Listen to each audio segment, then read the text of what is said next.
Assalamualaikum warahmatullahi wabarakatuh. Perkenalkan, nama saya Andi Nuramla Aulia, salah satu mahasiswi Politeknik Kesehatan Kendari, jurusan D3 Kebidanan kelas 2C. Baiklah, di sini saya akan menjelaskan mengenai adaptasi bayi baru lahir dari intrauterin ke ekstrauterin. Untuk lebih jelasnya, mari kita simak powerpoint berikut ini. Segera setelah lahir, bayi mengalami banyak perubahan dalam sistem tubuhnya.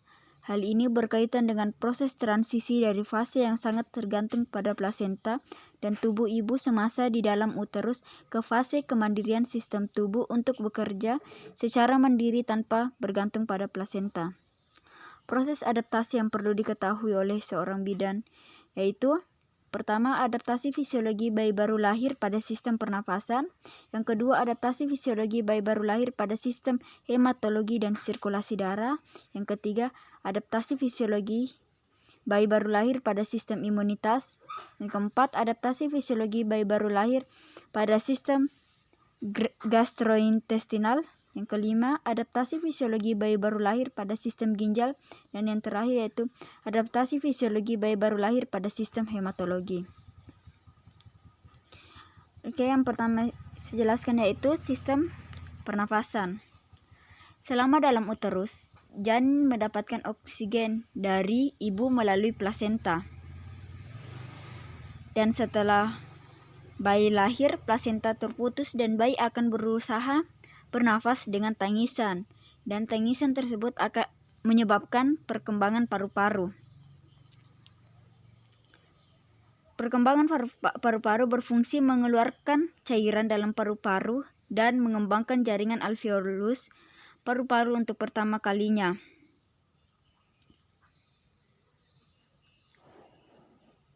Setelah bayi cukup bulan, mempunyai cairan di paru-parunya, pada saat bayi melewati jalan lahir selama persalinan, sekitar sepertiga cairan ini diperas keluar dari paru-paru dengan beberapa kali tarikan nafas. Yang pertama, udara memenuhi ruangan trakea dan bronkus bayi baru lahir, dan sisa cairan di paru-paru dikeluarkan dari paru-paru dan diserap oleh pembuluh limfe dan darah.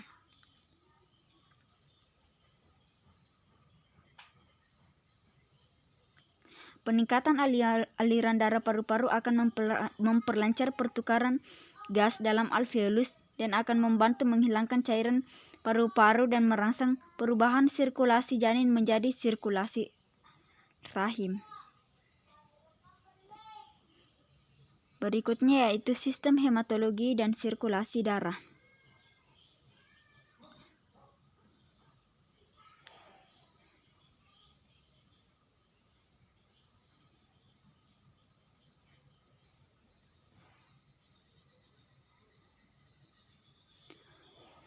Aliran darah fetal bermula dari vena umbilicalis akibat tahanan pembuluh paru yang besar lebih tinggi dibanding tahanan vaskular sistemik atau sphere. Hanya 10% dari keluaran ventrikal kanan yang sampai paru, sedangkan sisanya 90% terjadi samping kanan dan ke kiri melalui ductus arteriosus botali.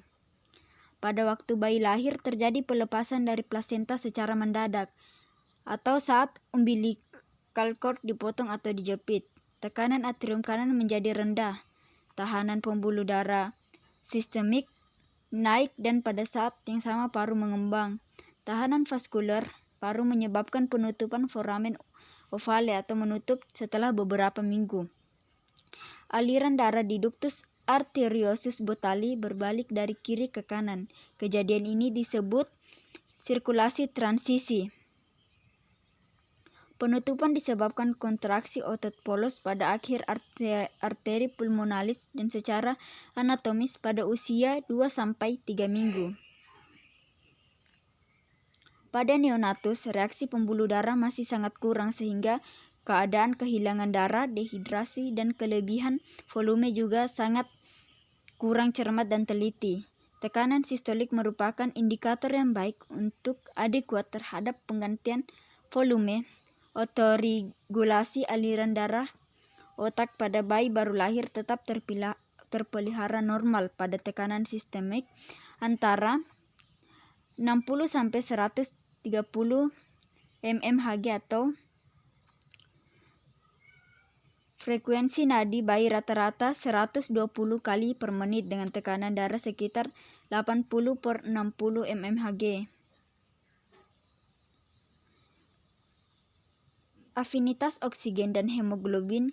Konsentrasi hemoglobin janin dan ibu berbeda pada saat kehamilan cukup bulan. Hemoglobin ibu mencapai hampir 12 gram atau 100 mili.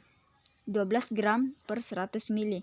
Berbeda dengan hemoglobin janin yang berkisar 15 gram per 100 mili. Tiap gram hemoglobin mampu mengangkut 1,34 mili oksigen. Kemampuan ini meningkat kemampuan darah janin untuk mengangkut oksigen, ditambah lagi afinitas oksigen darah janin yang tinggi memudahkan perpindahan oksigen dari ibu ke janin. Berikutnya yaitu sistem imunitas. Pada intrauterin, antibodi dari ibu melalui plasenta, dan pada usia 20 minggu janin mengandung IgM, IgG, dan IgE. Ketika bayi lahir, bayi yang memiliki lebih banyak IgM akan kebal terhadap penyakit menular tertentu, tetapi akan hilang sampai beberapa bulan saja, atau sampai bayi mendapatkan vaksin dari luar. Berikutnya yaitu sistem gastrointestinal. Pada 26 minggu, enzim sudah terbentuk meskipun amilase baru nyata, dan janin meminum air ketuban dan akan tampak gerakan peristaltik usus, dan protein dan cairan amnion yang ditelan akan menghasilkan mekonium di dalam usus. Dan mekonium ini akan tetap tersimpan pada partus, kecuali pada kondisi hipoksia dan stres akan tampak cairan amnion bercampur mekonium. Sebelum lahir, janin cukup bulan akan memulai menghisap dan menelan. Dan ketika lahir, IMD, pemberian ASI selama 1 jam setelah lahir. Kemampuan bayi baru lahir cukup bulan untuk menelan dan mencerna makanan selain susu masih terbatas. Refleks gumo dan refleks batuk yang matang sudah terbentuk baik pada saat lahir. Esofagus, bawah dan lambung masih belum sempurna. Hal itu akan menyebabkan gumo, yaitu keluarnya cairan dari mulut rahim setelah mengkonsumsi susu. Karena kapasitas lambungnya masih terbatas, kurang dari 30 cc untuk bayi baru lahir cukup bulan. Dan kapasitas lambung ini akan bertambah secara lambat bersamaan dengan tumbuhnya bayi baru lahir. Dan pengaturan ASI on demand, yaitu setiap kali bayi meminta ASI, yaitu ibu akan memberikannya, tidak diatur oleh jam. Berikutnya yaitu sistem ginjal. Pada 22 minggu akan nampak pembentukan korpuskal ginjal di zona juxtaglomerulus yang berfungsi filtrasi. Ginjal terbentuk sempurna pada minggu ke-36. Pada janin, hanya 2% dari curah jantung mengalir ke ginjal, mengingat sebagian besar sisa metabolisme dialirkan ke plasenta. Sementara itu, tubuli juga mampu filtrasi sebelum glomerulus berfungsi penuh. Urin janin menyumbang cukup banyak pada volume cairan amnion. Oligohidramnion itu merupakan pertanda penurunan fungsi ginjal atau kelainan sirkulasi. Sistem sirkulasi ini mulai pada bulan pertama. Produksi urin pada janin dimulai antara masa gestasi 9 dan 11 minggu kehidupan intrauterin. Fungsi ekskresi janin dilakukan melalui plasenta. Hal ini terbukti dengan ditemukannya hasil pemeriksaan komposisi cairan tubuh fetus yang normal. Dan ketika lahir, fungsi ginjal masih belum sempurna, dan peranan ginjal janin adanya untuk memekatkan dan mengencerkan urin, mengabsorpsi fosfat, dan mengadakan transportasi zat organik. Bayi ginjalnya relatif banyak mengandung air dan natrium. Bayi baru lahir mengekresikan sedikit urin pada 48 jam pertama kehidupan, seringkali hanya 3-60 mili.